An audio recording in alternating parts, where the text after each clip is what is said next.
Hey everybody, welcome back to the channel, Sabaton Army. I got another good one for you today. We're going to be checking out Far From the Fame. This was requested by Tom Sobelcock and Jorgen Anderson. And it's finally made it to the top of the list. We're going to be checking it out today. So we're going to be doing 3 different videos today. First we'll check out a lyric video, fan-made lyric video for the song. And then we'll check out a live performance from Masters of Rock in 2012. And then we'll check out the Sabaton history on the back end to wrap up the whole deep dive. So let me go ahead and put on my new hat. Just got my new hat in the mail the other day. I think you guys might like it. Oh, it happened. I went and got me a Sabaton hat. All right. We'll put on the cans. We'll get ready to do this deep dive into Far From the Fame. All right, we'll go ahead and start this lyric video. Quick set of promotion, like, comment, subscribe, hit that Patreon link if you want to join the Patreon. Let's go ahead and jump into Far From the Fame by Sabaton.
All right, so I'm guessing what this is about. Obviously, it's talking about Czechoslovakia's pride. So we're talking about someone from Czechoslovakia who fought in, I'm guessing, the First and Second World War, because it started off talking about how the Great War was over, had been won and lost. And then I guess he got sent back into World War II when it started, I'm guessing, and continued to fight for his country. Sounds like he lost his wife and possibly his siblings in the conflicts.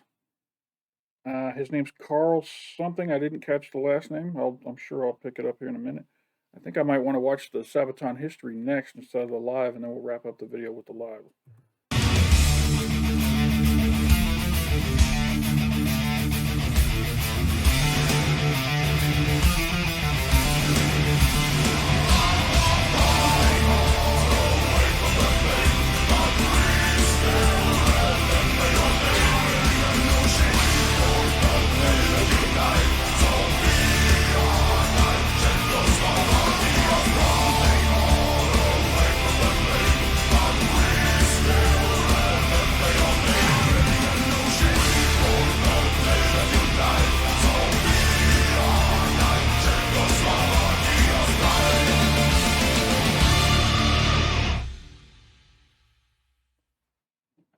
Nice.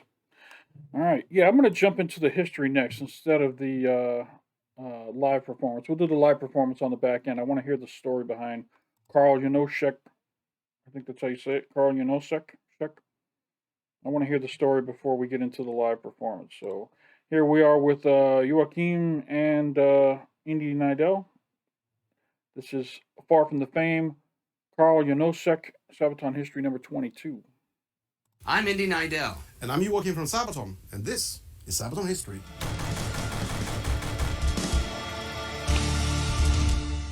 Karol Janoschek is often forgotten today outside of Central Europe, but his story is a story worth telling. And our song Far from the Fame is about his tragic but heroic life.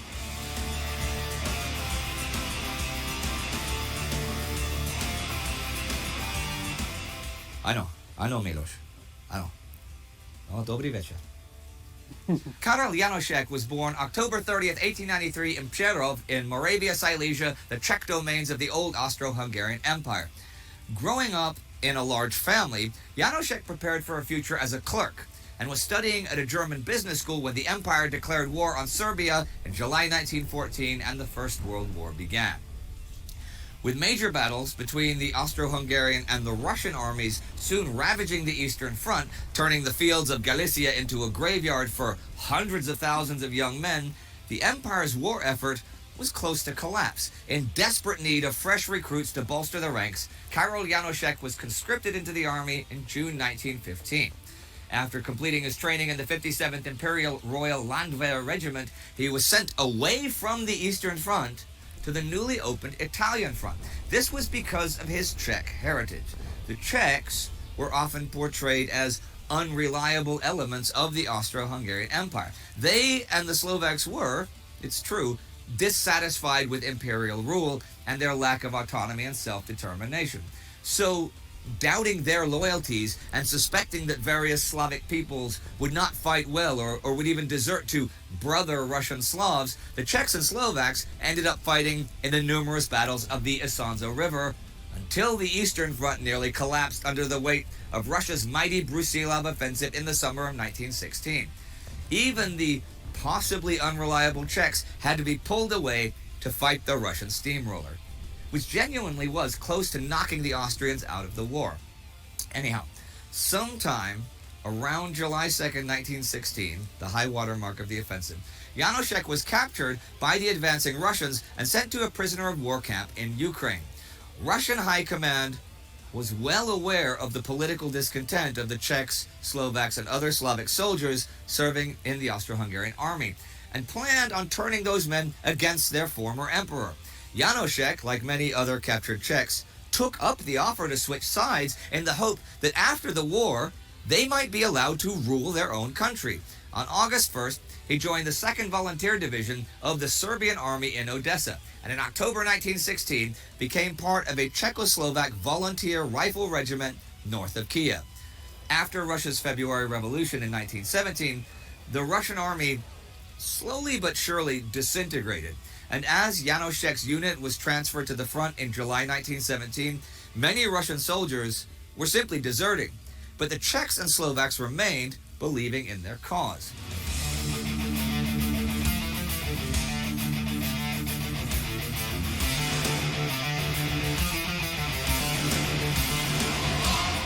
In the Battle of Zborov, they proved their worth, breaking through the Austro-Hungarian lines on a broad front and taking hundreds of prisoners in the process. It became a huge PR victory too, and the beginning of the legend that was the Czechoslovak Legion.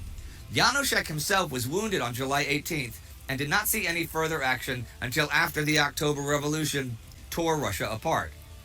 The anti-Bolshevik faction of the Legion refused then to surrender their arms. Fearing for their lives, they were forced to become involved in the Russian Civil War, since the way to the west was blocked by both Bolsheviks and Austria-Hungary.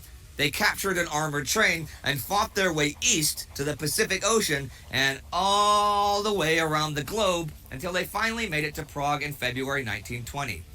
The mythos of the Legion and the overall Czechoslovak army was an integral part of the new state that was named Czechoslovakia, and Janoschek remained close to the army. After he had graduated from the War College in 1923, he joined the new Czechoslovak Air Force and began training as a pilot. Soon he was commander of an air reconnaissance course at Cheb in Bohemia, where he became fascinated with meteorology and the doctrines of Italian theorist Giulio Douhet.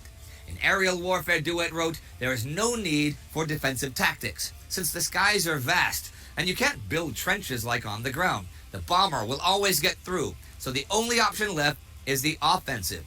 Janoschek taught Douhet's theories on aerial superiority and how to maintain an aggressive spirit in the skies. As he studied further at Prague University in 1936, Nazi Germany set its sights on the Czechoslovak state. The dissolution of that state and its armies followed the German occupation in March 1939, which forced Janoschek and hundreds of defiant soldiers and officers to escape from Nazi rule. With the help of the underground resistance ring Obrana Naroda, Janoschek fled to France, going through Greece and French Lebanon, reaching Paris in December 1939. Immediately, he got in contact with the French government and other Czech officers trying to create a united Czechoslovak Air Force. But like the rest of the French army at the time, his plans were hindered by logistical and leadership deficiencies within the French army until it was too late. In the face of the German invasion in May and June 1940, Janoschek fled once more, this time via a Dutch ship to England. The British High Command was better organized, particularly with regard to their air force, but Janoschek and the other officers still had to jump through a whole load of diplomatic hoops until they were able to convince British Prime Minister Winston Churchill and company of their value. But once established, the Free Czechoslovak Air Force became a strong asset to the defense of the island. Fighting in RAF uniforms and planes, they fought the Germans throughout the Battle of Britain. The experienced Czechoslovak fighter pilots were awarded many medals. Janoschek especially, although disliked by many of his superiors, had been very much valued by the British as the best Czech commander around. By 1941, the Czechoslovak Air Force had over 1,600 active service members. That's cool that they were able to find a country that would trust them enough to give them planes and bring them into their military and have them help fight. I guess England didn't have a lot of choices with the war going on. There was a lot of attrition, and you really got to take whatever talent you can get and use them as best to the best of your ability.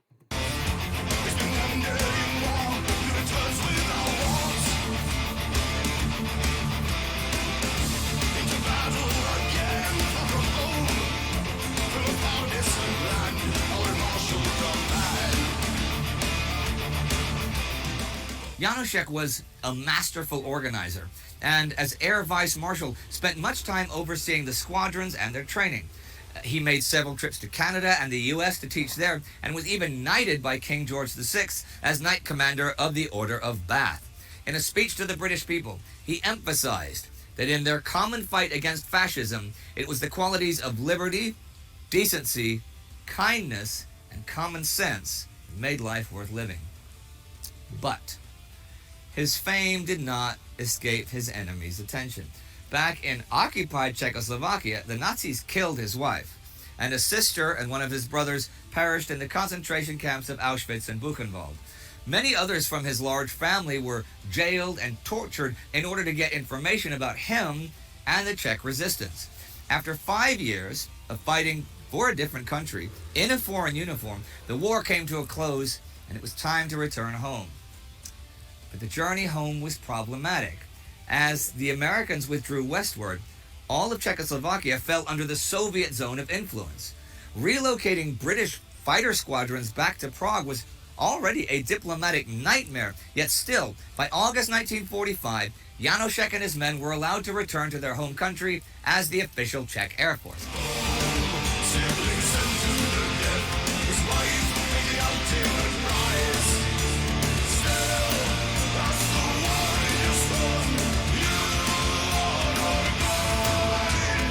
I wonder if the British RAF let them take the planes with them when they went back to Czechoslovakia. I'm assuming that the Czechoslovakian Air Force didn't really exist outside of them. They would need planes. However, although the Nazis were gone, well, the country was by no means free. The supposed alliance between the Soviets and the Western Allies was breaking apart mere months after the end of the Third Reich. The Czech Communist Secret Service monitored every step Jánošek and his pilots made, and every man who had fought for the Western Allies was now suspicious, especially Karel Jánošek, who kept in contact with the British. He was put on a list of potential threats to the regime.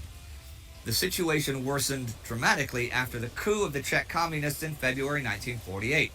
Backed by the Soviets, a wave of terror and persecution swept through the country.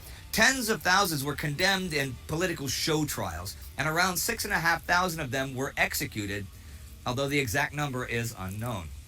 Jánošek lost his job, and as it was fruitless for him to find any new position in the military, he decided to flee the country once again. But this time, his escape attempt was betrayed by a double agent. He was arrested and quickly court-martialed as a traitor and deserter. The communists stripped him of everything, his rank, his awards, even his doctorate, and sentenced him to 18 years in prison. While in prison, a guard offered to help him flee, but although Jánošek refused, his sentence was increased to life in prison. In 1955, the political mood shifted again, and Jánošek's prison sentence was reduced to 25 years, and he would finally receive an amnesty in 1960. After the Prague Spring in 1968, Jánošek was rehabilitated, but it would take another 22 years until he would be restored his rank and awards. Karel Jánošek, however, passed away before that happened, on October 27, 1971. After the fall of the Czechoslovak communist regime, he was posthumously promoted to general, and all of his 40 awards, British, French, Russian, and from many other countries, were officially returned, and his service and sacrifices honored once again.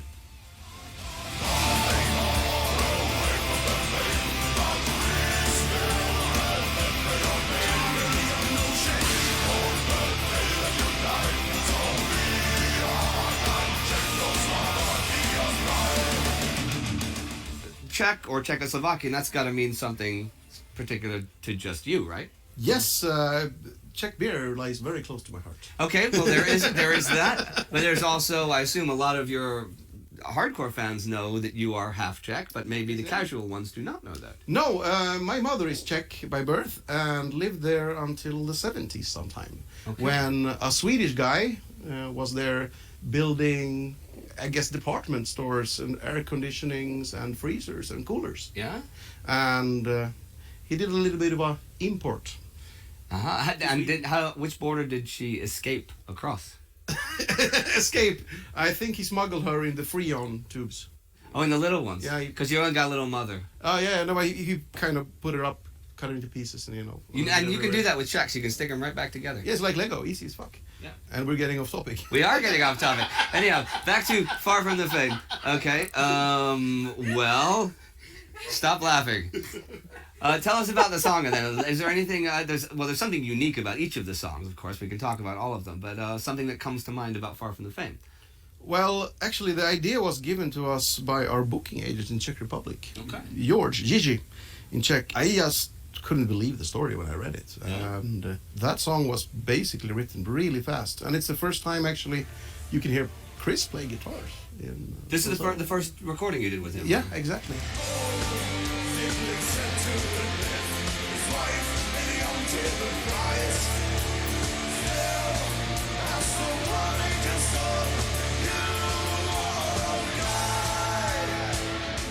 And to, even though I grew up in Sweden, I always spent my summers in Czech Republic. I feel more at home in Prague than in Stockholm, for example. I don't know, it sounds weird and, hippie style, but to get in touch with that part of your heritage, somehow make me feel proud. Czech? No, I can order beer and tell people to fuck off. So, and you know what I always like, because when I lived there, of course the first thing you learn is how to order beer, but you have different words for pivo, piva, and piv, depending if it's 1, 2, 3, 4, or 5 beers. It's jedno pivo, dvě piva, tři piva, čtyři piva, and pět piv. See, and so if you order pět piv, you'll get 5 beers. If you say pět piva, you'll get a head shake because you're not ordering your beer properly. This guy really knows Czech. You learn a lot here on Sabaton History. Yeah, I only remember what I do in adult life, which is basically, as I said, order beer. But I also remember these things from when I was a kid, and what was on TV, and the nursery rhymes and weird shit like that. Wow. So ententiki, dvarspaliki, chartvilechels, elektriki, and that one is still with me. Kochkalesegiro, a couple of other things, and I still have the memory of this little guy on a unicycle cycling the moon and saying Dobranoc, good night to all the kids. So it's weird how that stuck with me. Yeah, it's probably because I started ordering beer. I don't remember anymore. That actually makes a lot of sense. Okay, because I never got past 5. No? No, I can count higher than that. Okay. So. But, what? Oh, you want us to wrap it up? We can talk about this forever. Okay, that is Far From the Fame, and that is it from Sabaton History for this week. Nasledano. Nasledano.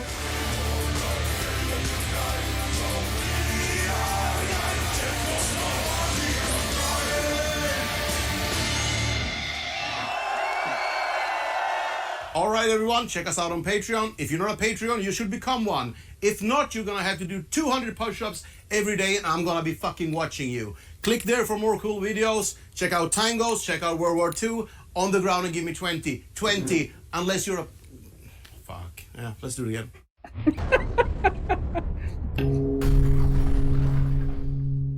That's funny. I had no idea that Joachim was part Czech. That's cool. And if I watch this back enough times, I'll know how to order some beer in Czechoslovakia. Very cool. All right, let's jump over to this live performance at Masters of Rock in 2012. Wrap this deep dive up. I see some Czech flags flying out here in the crowd. That's cool. I wonder, where was this? Let me see. That is not in a language. Was this in Czechoslovakia? I don't know. We'll find out. Let's go ahead and jump into this live.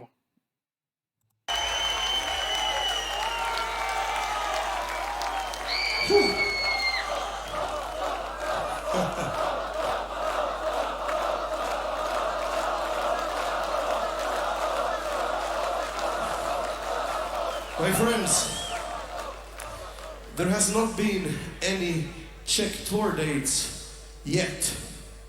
But I got good news. If you keep a lookout for our web page or Prago Concerts web page, in the very foreseeable future, probably maybe even during the summer or early autumn, very soon we're gonna announce some, tour dates here in the Czech Republic, all right? If that's all right to you, if we, come and drink your pivo and have sex with your honky.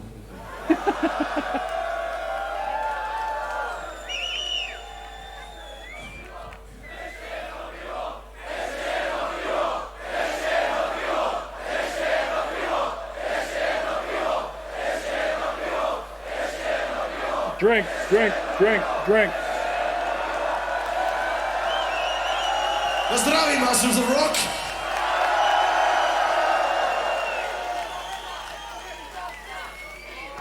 And now, this next song is the first time we play ever tonight. And it's about a guy from the Czech Republic, actually. And I was kind of, I'm only 50% Czech, but I'm 50 Swedish, 50 Czech. This is really good in ice hockey, okay? Because two of the best teams in the world, I always win, But especially when doing research for this song, it made me extra proud to be 50% Czech. And this one is about a man who fought and flew and was the marshal in the RAF. His name is Karel Janošek.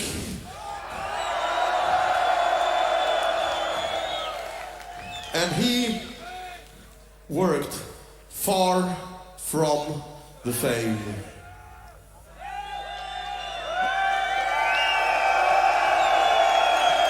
It's weird to see a crowd go so quiet.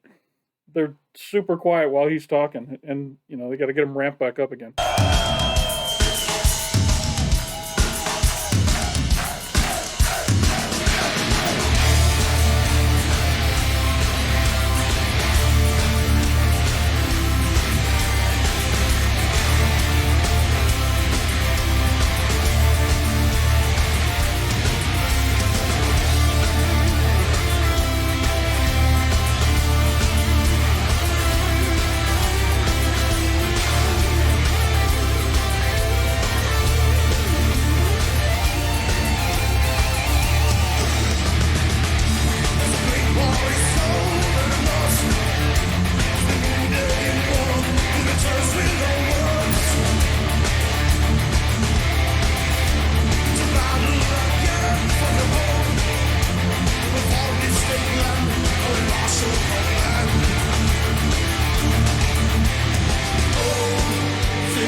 think I know this guy here. I don't know who this guitarist is. Normally that's Tommy over there on the on that side of the stage. I don't know who this. Maybe he was part of the original Sabaton back in 2012.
Alright.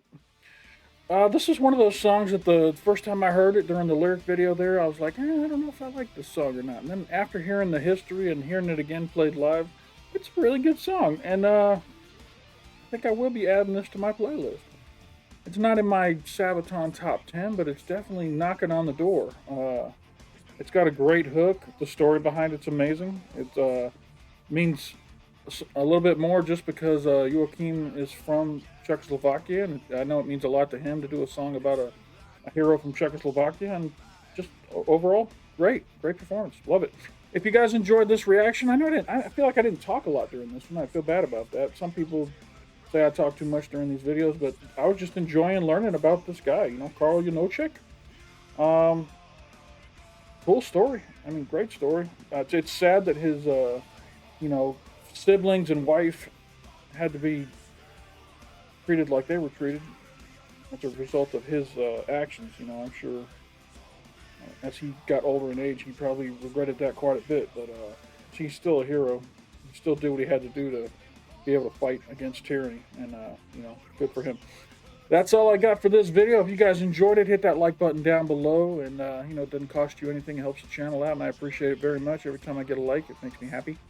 If you haven't subscribed already and you want to come along for the ride, there's a big red button down there. If you click on that, it'll turn gray and you'll become a subscriber to the channel. If you hit that notification bell, it'll let you know anytime I drop some new content. I'm still pretty new to Sabaton. I just found them back in maybe November. So I'm still working my way through the Sabaton library. There's a lot of songs I haven't heard yet, so we're going to be doing a couple of these a week for the next few months at least. So if you want to come along and watch reactions and be a part of the journey, go ahead and subscribe to the channel. Thank you to all my subscribers. We just crossed 5,000 subscribers here yesterday. That was a big accomplishment. I felt real happy about that, and I'm very grateful to everybody who subscribed and stuck with me up till now. And hopefully you'll stick around for the rest of the journey as I continue to learn more about Sabaton and all these great groups from over in Europe that I've never even heard about. So you guys have been doing a great job in the comments, recommending great songs, and steering the channel in the right direction. I appreciate that very much. If you're that type of person that likes to support channels financially, hey, I got a link in the description for my Patreon channel. There's also a link up here in the corner you can click on. It will take you over to the Patreon where you can get early access to all my videos that are already recorded and edited and ready to go up on YouTube. Right now there's about 20 of them ahead of what's dropping today on YouTube. There's 20 more videos over there that haven't dropped yet. So if that's the kind of stuff you're into, appreciate your support over there. Thank you to all my patrons who are already supporting the channel. And that's all I got for this one. I appreciate you stopping by. And don't forget to come on back.